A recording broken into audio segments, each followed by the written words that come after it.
कुछ मुलाकातें वक्त से नहीं होती, वक्त के बाद होती हैं। और जब होती हैं तो दिल की दरारों में छुपे हुए कुछ पुराने जज्बात फिर से सांस लेने लगते हैं। जी, मेरा नाम राधे है। एक छोटा सा स्टूडियो चलाता हूँ और जिंदगी से ज्यादा अब खामोशी से बातें करता हूँ। ये कहानी भी उसी खामोशी में गूंजी थी। एक रोज जब 7 साल बाद वो फिर से सामने खड़ी थी। हर शाम की तरह मैं आज भी अपने पसंदीदा कैफे में बैठा था।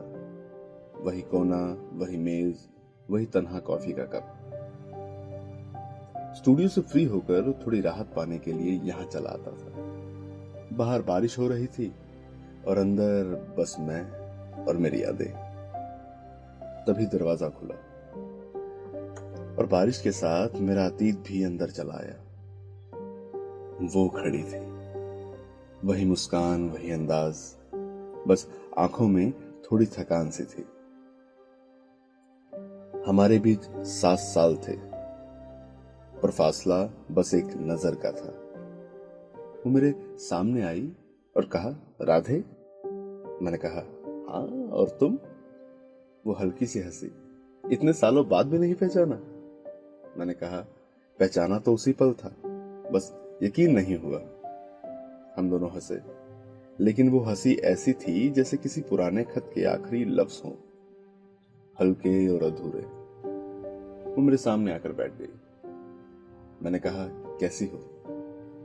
उसने कहा, ठीक हूं, बस असल में एक रिश्ता देखने आई थी।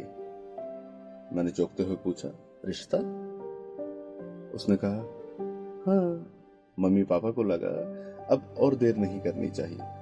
कोई ठीक ठाक सा लड़का है, अच्छी नौकरी करता है, अच्छा घर है, सब कुछ ठीक है। कुछ पल की चुप्पी हुई। फिर मैंने पूछा, और तुम्हें क्या लगा?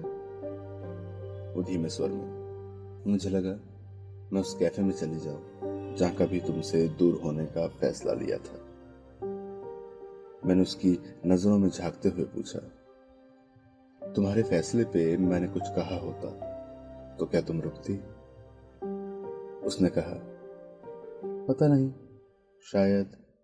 शायद बस यही सुनना चाहती थी कि मत जाओ।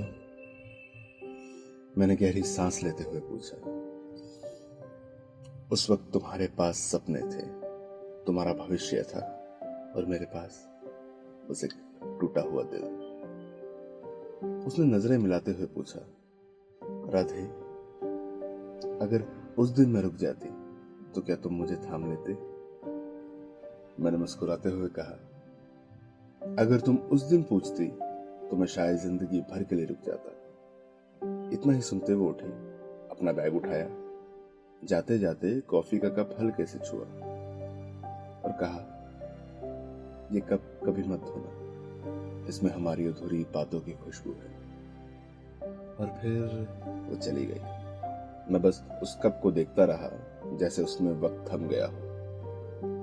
मैं अब भी उसी टेबल पर बैठा हूँ। कॉफी ठंडी हो चुकी है, लेकिन उस कप में अब भी गर्म एहसास बाकी है। कुछ कहानियां अधूरी ही सही, पर मुकम्मल सी लगती हैं, क्योंकि उन्होंने सिखा दिया, जो चला जाता है वो हमेशा चला नहीं जाता। कभी कभी ऐसी अधूरी मुलाकातों के लिए रह जाता है। मैं दिल से मलंग राधे ठाकुर कहानियां सुनाने आया हूँ। उम्मीद है आपको ये कहानी पसंद आई होगी। अगर आई है तो लाइक कीजिए, सब्सक्राइब कीजिए और अपने दोस्तों के साथ शेयर कीजिए, और कमेंट करके बताइए कि आगे आप कैसी कहानियां सुनना चाहते हैं। शुक्रिया, जल्दी मिलते हैं।